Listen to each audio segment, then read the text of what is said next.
Assalamualaikum dan selamat kembali ke FTV. Hari tu ada kawan-kawan tanya suruh buat review sikit tentang kereta hybrid, especially kereta hybrid yang dah terpakai lah, sebab ada juga yang berminat mungkin nak menjejakkan kaki ke dunia hybrid.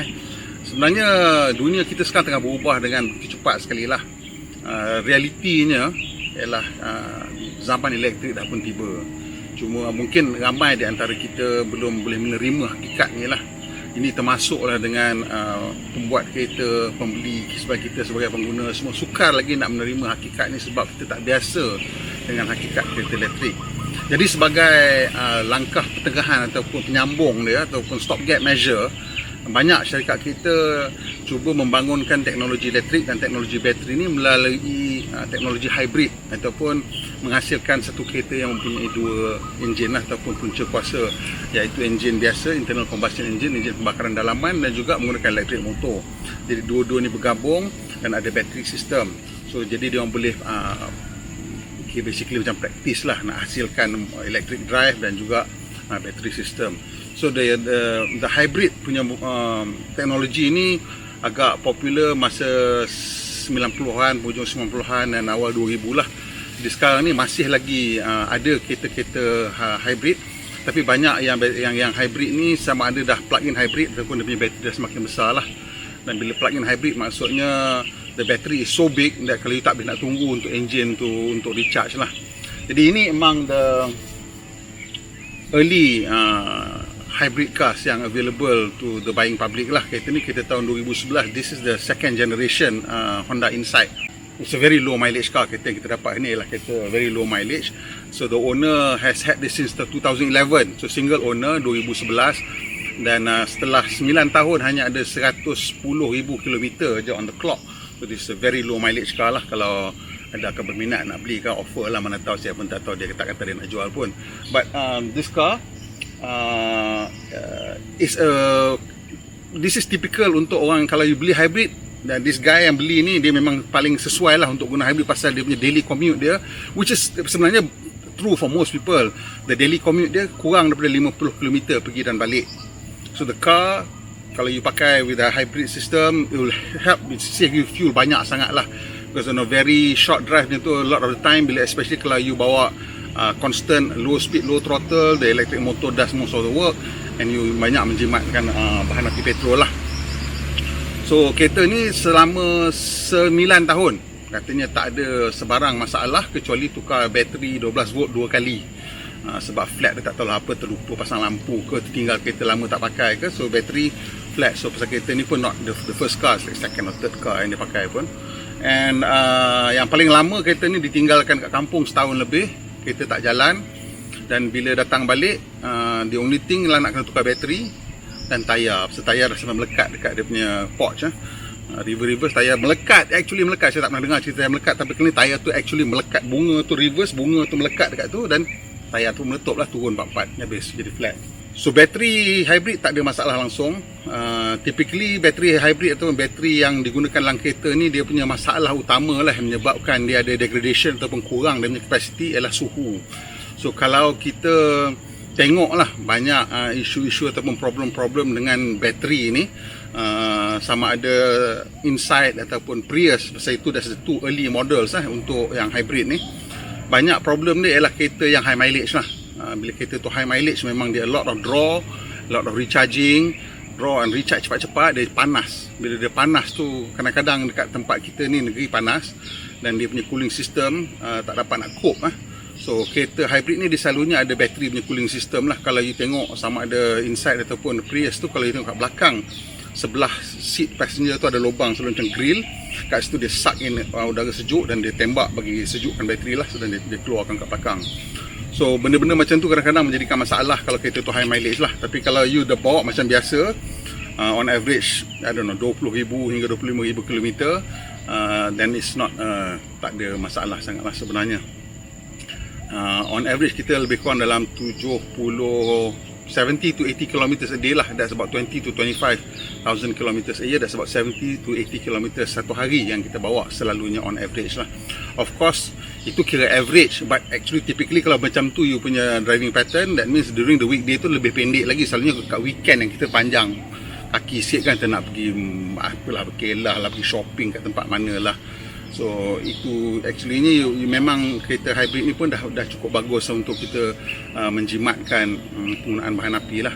So hari ni kita nak tengok secara lebih dekat lagi kereta ni, apa dia punya features dia dan apa ni issues yang ongoing ke ataupun technical issues yang kita boleh look out for. Let's go closer.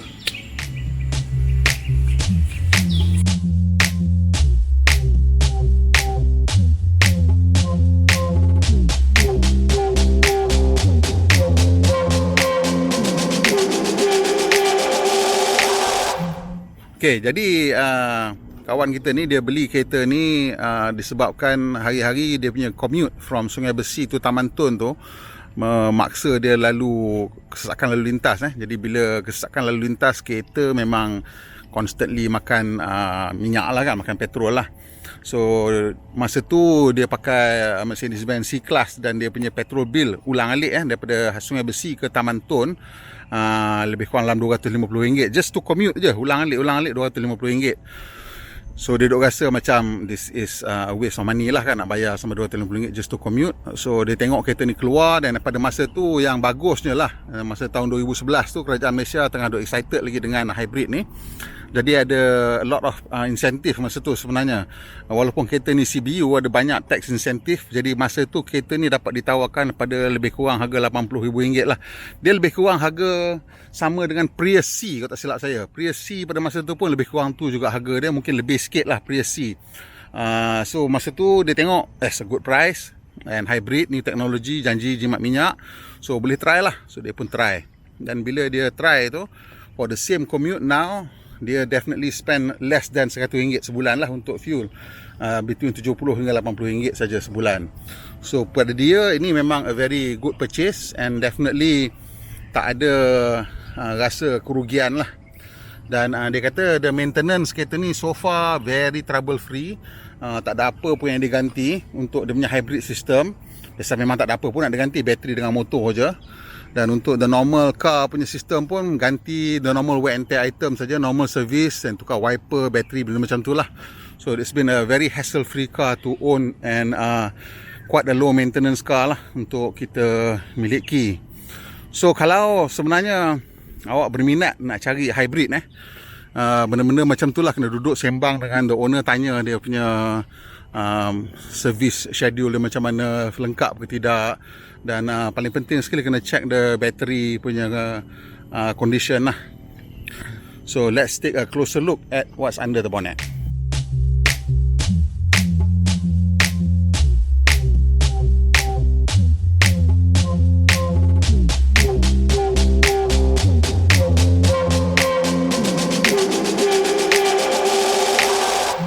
Okay, sini kita buka je, kita dah nampak the first clue dia ialah ditulis situ Honda IMA.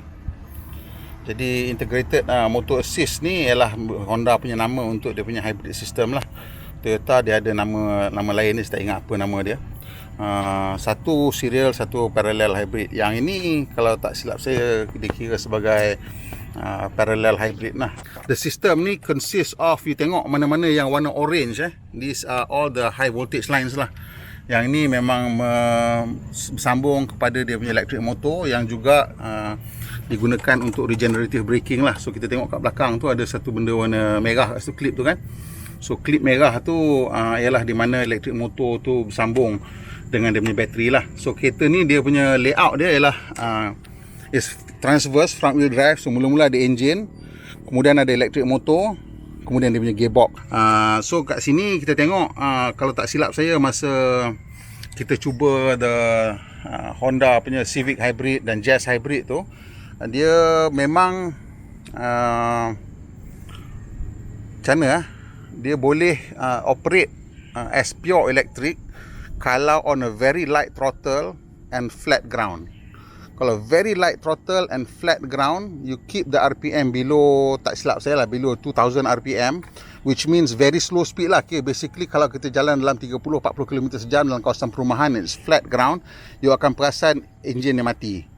But the car will continue to move, and maksudnya masa tu dia menggunakan tenaga elektrik sepenuhnya. Tapi dia tak boleh kalau dia incline sikit pun, ataupun kita lebih bubuh kuasa ataupun throttle kita buka lebih sikit, dia akan terus hidupkan enjin lah.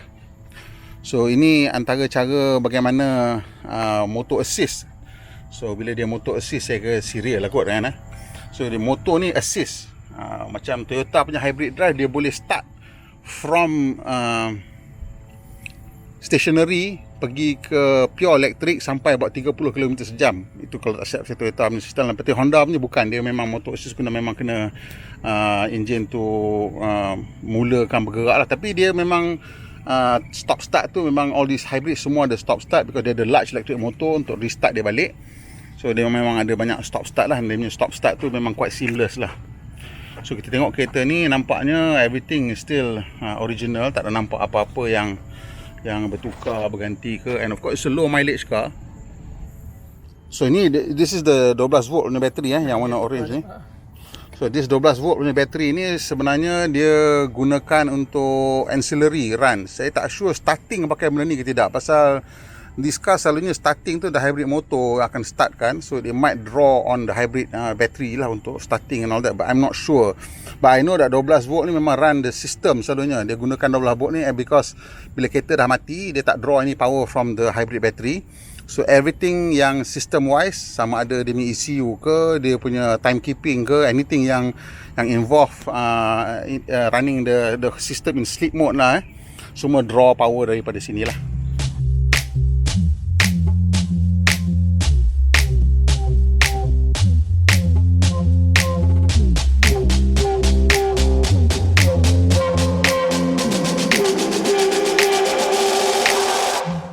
So the layout of the car is quite simple, because this is quite a high tech car. Masa zaman tu pun dah ada cruise control, but of course this is not active cruise control, this is normal cruise control.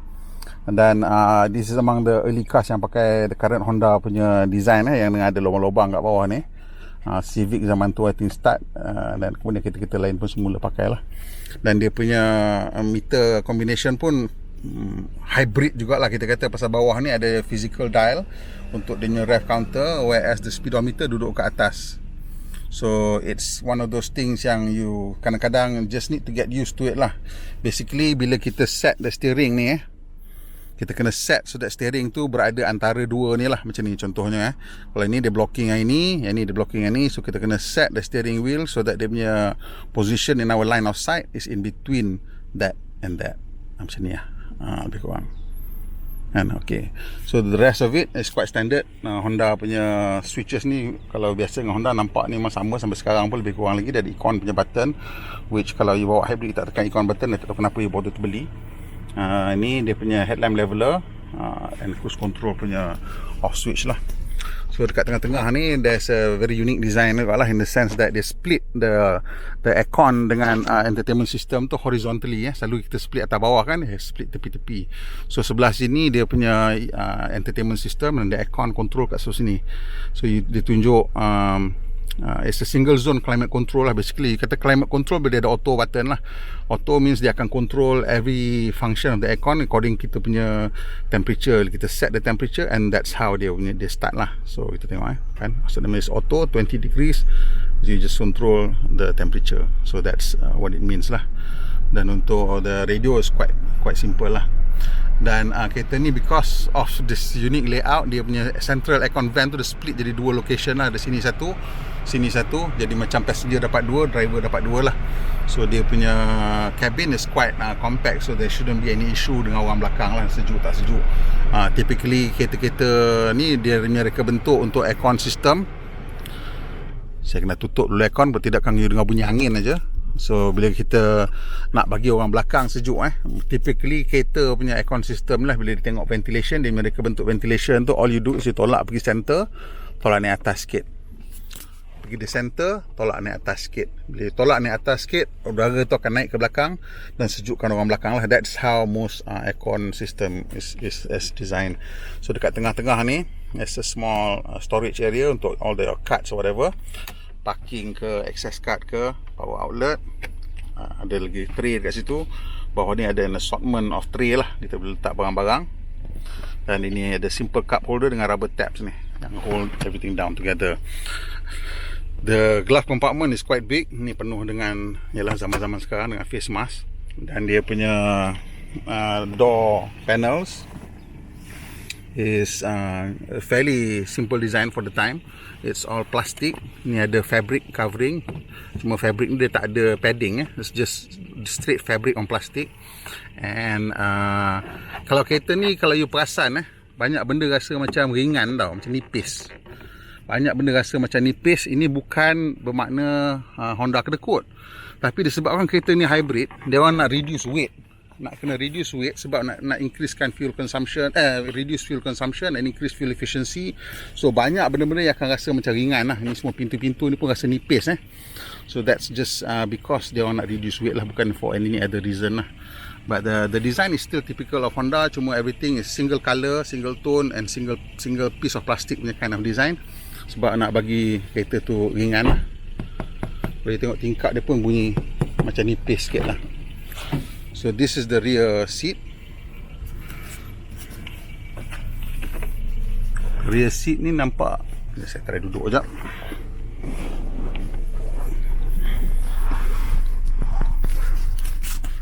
So tempat duduk belakang ni tadi sama lah, seat ni memang saya punya setting boleh duduk. So boleh tengok kat sini dia punya ruang lutut tu ada 2 jari lah, 2 jari. So it's fair.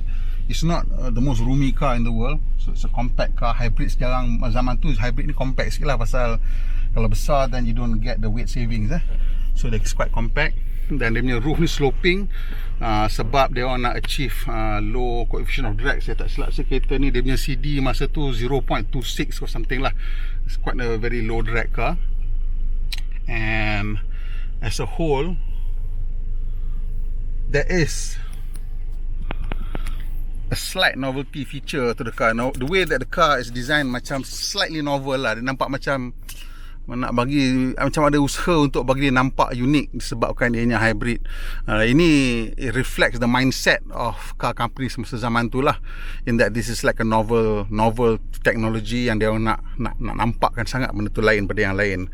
And that is why mungkin masa tu orang tengok, orang rasa alamak, kereta ni lain pada yang lain sangat lah untuk saya. Okey, tadi saya sebutkan tentang lubang angin bateri, battery ventilation. So boleh tengok kat sebelah sini. Ini dia punya battery ventilation hole untuk the hybrid battery. So di sini ialah air intake. Dia ambil udara daripada sini, dia akan blow ke battery pack dekat belakang.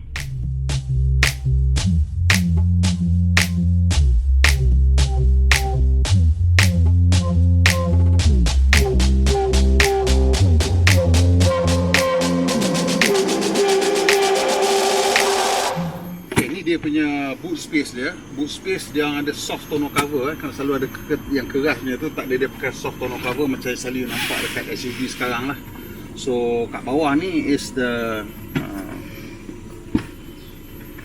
spare tire punya parts and tools lah. So clearly kereta ni dia punya tuan dia tak pernah pegang langsung kat bawah ni. Semua spare tire saya rasa tu original lagi, tak pernah buka, tak pernah pakai ni. The tools, this is basically memang kereta yang workshop je lah jaga. Tuan yang masa ke workshop tu dia punya tak buka lagi. light stick original Honda tak buka lagi. Ni dia macam cerita, kalau tengok cerita askar kan, American kan, bila dia orang perang kadang-kadang malam-malam dia patahkan untuk light stick. Hanya dia light stick. So ni boleh letak kat belakang kereta kot lah kalau dia emergency, nak bagi orang nampak. Snap and shake. Zaman-zaman tu macam tu lah. Pergi party pun orang beli benda ni kadang-kadang. So ini memang untuk kereta punya, saya rasa tegang lebih daripada yang untuk party punya lah. So anyway, saya buka belakang ni bukan nak tunjuk belakang ni sebenarnya, nak tunjuk bateri. Tapi disebabkan benda ni semua tak pernah ubah, saya nak ubah ke pun sampai hati kan. Bateri dia kat bawah tu lah. Kat bawah ni bateri dia. Lubang angin yang kita tengok tadi, dia masuk ke sini. Dia turun bawah, and ventilation untuk bateri kat bawah ni lah. Dan isu kalau apa-apa tentang overheating tu is bateri dia punya degradation tu sebab ventilation lah. But so far this car nampak tak ada none of the battery warning light or anything like that yang menyala. So it seems that lepas 9 tahun everything is still in order lah. And dia punya hatchback ni macam saya cakap tadi is not the normal hatchback design, it's like fastback design. Kalau you tengok the Prius tu pakai the same kind of design. Dan kenapa dia buat macam ni ialah because this is the most efficient shape lah. Bila you buat kereta, this is the most efficient shape untuk aerodynamic drag. So the air dia kat belakang ni has a clean brake, and it causes very nice low drag numbers lah. Kat tepi ni pun dia orang buat the stare away, have the air brake away nicely. So this car kalau you tengok banyak dia punya design tu memang menjurus kepada aerodynamic lah. Cuma kita tengok kat tepi ni masa zaman ni dia orang masih lagi belum menggunakan flat dish punya wheels. Pasal tu sini sekarang kalau tengok hybrid banyak flat lah, very flat. Battery electrical, Tesla semua pakai very flat. Di sini pun quite flat lah, dia tak ada sink in tapi dia kira macam masih lagi ada shape ni. Sekarang ni memang betul-betul flat lah. So this is among the reason dia orang guna ni adalah pasal it helps to smooth air flow. Dan kalau kita tengok kat bawah ni pun dia punya ni semua ada tab ni semua nak tahan improve air flow around the car lah. So these are the small details yang kalau you tengok pun tunjukkan kenapa kereta ni menjimatkan minyak. They have to think about everything, weight, aerodynamic dan juga of course material use lah, nak bagi kereta tu ringan lah. Dan size. Jom bawa ajak ni.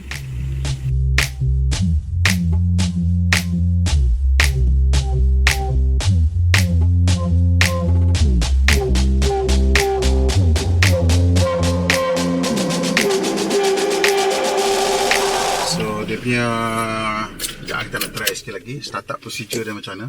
So ini daripada mati dia, biasalah typically hybrid ni semua dia akan ada eco score, tapi tadi sebab kita tak bergerak ke mana-mana dia tak ada apa-apa lah, tunjuk kosong lah. On dan you start. You notice how dia punya start tu very different dia tak ada cranking of the motor tu, tak ada sangat pasal memang dah hybrid motor yang start kan. So it's quite quick lah.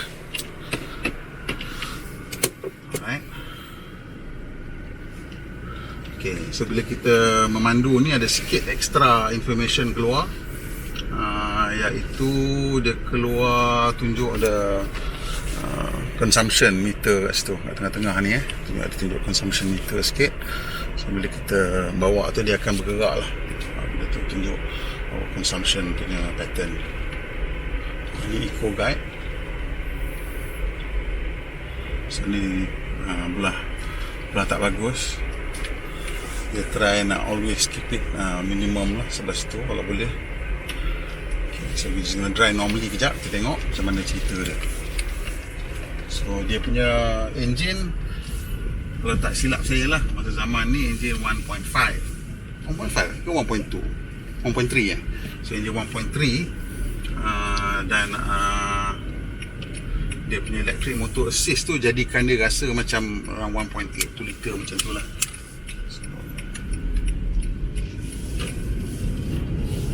So off the mark kita boleh tengok. Okay,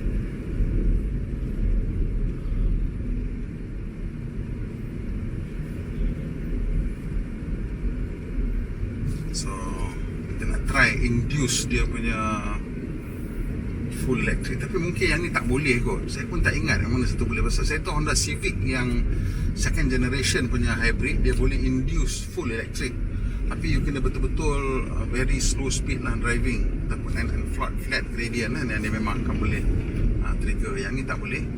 So satu lagi yang kita kena ingat bila kita memandu hybrid ni ialah kita nak menggunakan the assist tu sebanyak mana yang boleh masa kita memecut. Kerana masa kita memecut tu lah kita gunakan minyak paling banyak sekali dalam tempoh pecutan tu. Pasal bila kita dah pada kelajuan yang stabil, ataupun cruising, dan penggunaan bahan api pun berkurangan lah pasal kita dah at constant speed, cuma nak maintain the momentum sahaja.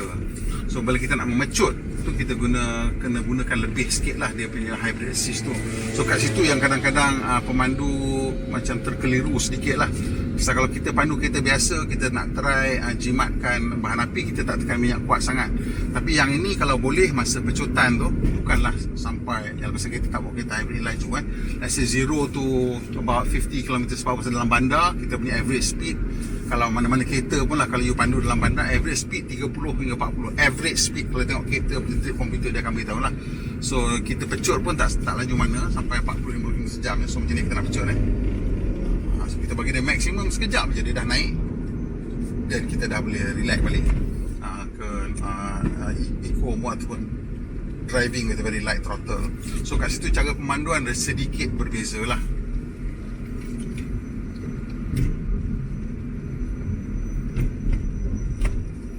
So dia punya driving sensation dia kereta ni, dia macam pelik sikit, in the sense that dia punya throttle response dia tak sama macam kita bawa kereta normal engine biasa. Dia ada rasa macam kereta ni ada rubber band atau getah bantu dia. Kenapa saya cakap macam tu? Pasal bila tengok bila kita nak mecut lah, sebagai contohan ni sekarang kita dekat Sempang, kita masuk roundabout, kita pecut,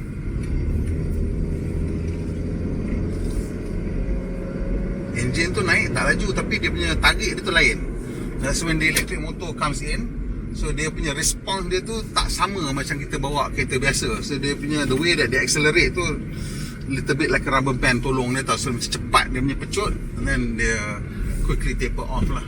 Because yang ni dia punya motor pun tak begitu besar, bateri pun tak begitu besar. Saya tak ingat spek bateri ni berapa, tapi it's definitely less than 15 kilowatts lah. Saya tak ingat berapa dia punya size, but around that lah selalunya. Typically this early hybrid tu not more than 15 kilowatts lah. Kalau yang besar pun mungkin around 15 lah kilowatt bateri dia.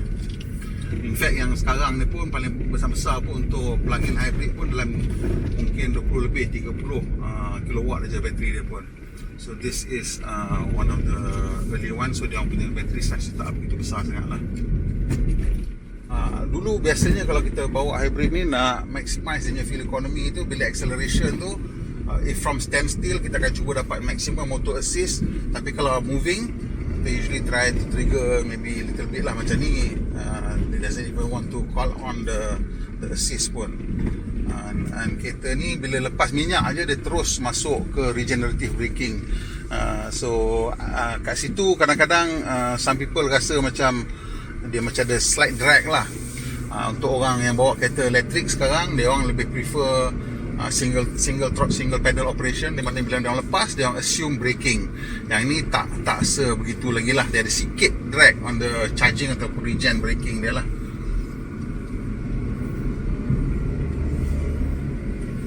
So ni kalau light throttle, dia still charging. So yang ni saya duk cari dia punya battery level. Saya tak tahu kat mana nak cari battery level ni. Let's try tengok body. Okay, battery level. So sekarang battery level kita ada separuh. So kita tengok tu battery level ada half the battery level. Then it's charging lah right now. Saya nampak sebelah situ tengok. Then it's charging. Kalau macam ni tadi, dia gunakan minyak sahaja. Dan selalunya bila kita tengok bila medium speed kita cruise 30 tu, susah kadang-kadang bila dia tengah bergerak, let's say 40-50 tu, dia akan nampak the engine is driving, but dia akan ambil a little bit of the power tu untuk charge the battery. So that's interesting lah. Sekejap kita try to induce that sekali lagi.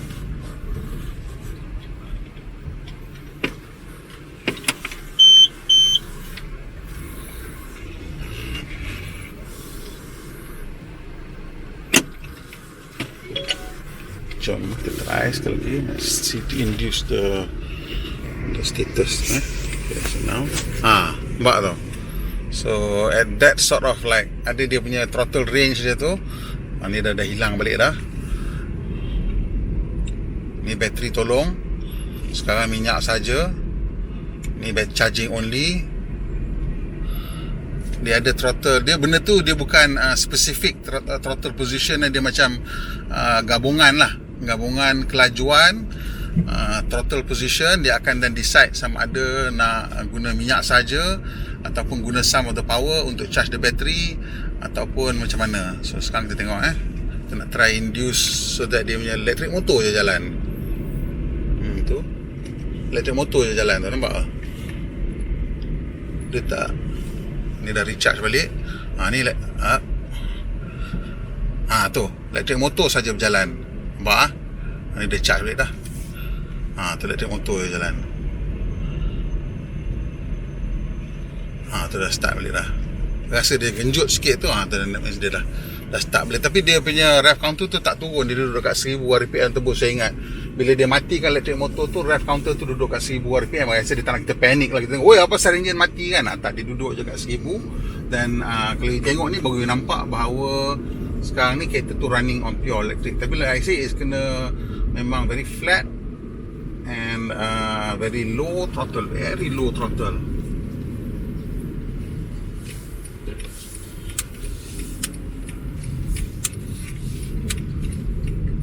Ramai orang risau hybrid ni pasal dia punya bateri lah kan.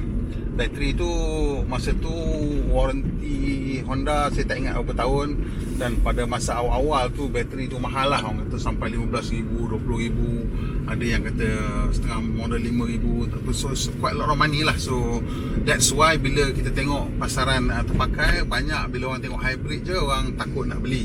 Dia bukan kereta Jepun je. Kalau you tengok sekarang hybrid yang daripada Eropah pun, antara kereta hybrid yang popular masa awal-awal tu daripada Eropah ialah Audi. Audi dia bawa masuk hybrid banyak masa tu kan. So sampai orang beratur 6 bulan 9 bulan nak beli Audi A6 hybrid. Sekarang kalau awak jumpa Audi A6 hybrid tu orang jual kat luar, memang tak ada harga sangat pasal orang takut kos kalau nak kena ganti bateri hybrid tu. Jadi ini memang natural lah orang punya kerisauan, tak ada nak cakap apa. So kalau you nak ambil kereta hybrid ni, kena cari ada tempat atau mekanik yang boleh check the battery punya condition.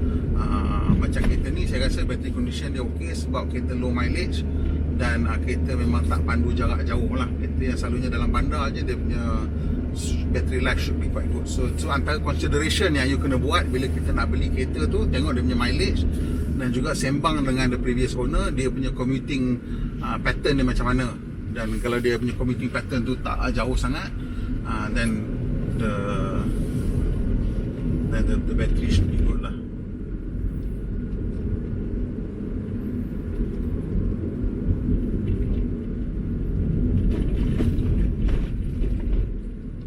Bagusnya kereta hybrid ni ialah the early adopters. Selalunya orang yang memang dia tahu sikit lah pasal kereta. Kalau tak tahu banyak pun dia tahu sikit lah. Dia tahu sekurang-kurangnya kereta hybrid tu boleh menjimatkan minyak, dan dia tahu macam nak pakai lah kereta tu untuk, pasal that's the whole point dia beli kereta tu ialah untuk belajar jimatkan minyak Dan kalau dia memang untuk jimatkan minyak, selalunya dia orang tak bawa gila-gila lah. Tapi ada juga yang bawa untuk agak long distance, untuk kegunaan harian. Yang itu mungkin tak begitu bagus sangat lah. Macam sekarang ni kalau plug-in hybrid ni, beza antara this normal hybrid dengan plug-in hybrid dah. Yang plug-in hybrid tu sebab bateri capacity dia orang besar, kebanyakannya boleh berjalan on pure electric for like, I don't know, macam BMW claim 30-50 km, Mercedes pun lebih kurang 30-50 km. Whoever yang ada plug-in hybrid semua akan claim range lebih kurang macam tu lah, antara 20 hingga 20 to 50 km lah yang dia boleh pakai untuk full electric. Dan kalau kereta yang macam tu, you boleh pakai tanpa isi minyak 2 minggu pun boleh. Ada saya punya kawan pakai 330e yang hybrid, plug-in hybrid. Dia kata kalau dia rajin plug, mungkin boleh isi minyak sebulan sekali. So but of course plug-in hybrid berbeza harga dia, jauh lebih mahal daripada yang this early generation hybrid. But kalau you nak merasa bawa hybrid, I think the Honda Insight dan Toyota Prius ni memang the best option lah. Tapi macam saya cakap tadi lah, make sure that kereta tu berjaga, dan kalau boleh cari di mana owner dia tak commute ataupun guna long distance.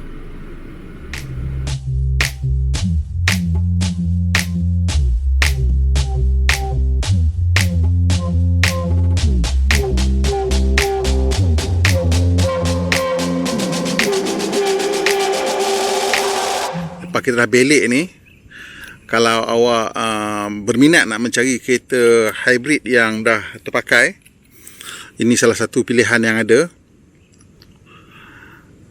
Dan harga, sekejap kita tengok harga dia dekat online berapa.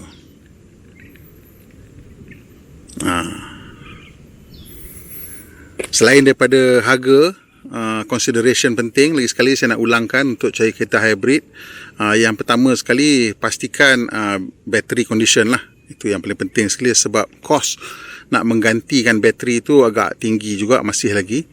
Saya tak tahu sekarang sama ada boleh cari bateri dekat kedai potong ataupun tidak. So mungkin dah ada boleh cari bateri replacement dekat kedai potong, tapi saya tak pastilah kat mana dan sama ada kedai potong yang specialize dengan kereta hybrid ke tidak. Boleh, kawan saya pernah kena hybrid dia rosak bateri dan dia tak nak ganti, dan ada kecoh lah, dispute dengan brand. So in the end kereta tu tak ada bateri. Dia macam kereta enjin kecil lah. So dia jual pun harga jatuh teruk lah. Tapi orang yang beli tu dah diberitahu dan dia sanggup, pasal dia nak juga kereta tu. So okey lah. So kalau awak nak, penting sekali check battery condition. Dan yang kedua, sembang lah dengan owner, tengok dia punya driving macam mana. So selalunya kalau dia orang memang pakcik drivers ataupun very economical drivers and tak bawa jarak jauh, their car should still be good lah, the battery should still be good. And dia boleh buka bila drive tu, buat test drive kejap, tengok dia punya battery indicator semua, it should show lah kalau ada masalah-masalah dengan battery ke apa tidak. Kalau tak ada, then boleh ambil lah. And dia punya problem kereta-kereta hybrid ni, especially kalau yang macam ni lah, macam kalau you ambil kereta yang biasa tapi ada version hybrid, macam tak kira lah apa ke, City ke, Jazz ke, Volvo ke, Mercedes ke, BMW ke, memang kereta tu ada biasa punya brand ataupun biasa punya model. So dia punya replacement parts, especially untuk kosmetik dengan body tu, boleh interchangeable lah. Tapi kalau you ambil macam Prius C ataupun Insight ni, problem dia ialah kereta tu parts dia tak interchangeable lah. Banyaknya memang dedicated for them. So mungkin kena cari sikit lah, kena usaha sikit lah nak cari kalau nak ganti replacement body part apa kan. Sebagai contoh, kereta kawan kita ni, dia punya modulo body kit ni ada kemek sikit, disebabkan hari tu baru lagi ada motor jatuh dekat sebelah dia, dekat selekoh dan langgar tu lah. Tapi itu body kit je lah, body kit. Kalau tak nak boleh buang, kalau nak repair dengan fiberglass pun probably boleh. Kalau nak singgung modulo punya, mungkin kena pergi cek kedai potong lah. But benda-benda macam tu lah, all these things yang kosmetik tu yang akan menjadi isu besar sebenarnya. So pastikan kereta tu straight lah, tak ada panel yang berbengkok-bengkok ke yang nak kena repair. Pasal yang tu yang saya rasa akan lebih pening kepala lagi lah. Susah nak cari, bukan masalah mahal ke apa ke pun, susah nak cari. Okey, sampai situ aja video kita hari ni. Kalau awak ada kereta-kereta lain yang awak nak kita review dan tengokkan, kereta terpakai terutamanya, kita boleh usahakan sesuatu. Lepas ni kita tengah cari Renault Zoe. Kita akan pergi jumpa dengan owner Renault Zoe dan kita akan sembang dengan dia, tanya pengalaman apa semua dan tengok apa yang kita boleh dapatlah di pasaran terpakai untuk kereta elektrik. Sebenarnya saya ni memang kalau awak tengok channel saya, banyak kita push teknologi elektrik, sebab saya rasa kita should be one step ahead lah of the crowd. And teknologi elektrik itu dah nak sampai, might as well kita stay one step ahead of the crowd. Kalau suka video ni lah, dah tengok sampai habis, saya ucapkan terima kasih banyak-banyak. Tolong tekan butang like dan tekan butang share, kongsikan dengan kawan-kawan kalau ada manfaat. Dan tekan butang subscribe kalau belum subscribe. Kalau dah subscribe, terima kasih. Tekan butang loceng untuk dapat makluman terkini bila kita buat video terbaru. Mandu Malaysia, pemandu yang berhemah. Kita jumpa lagi, insyaAllah.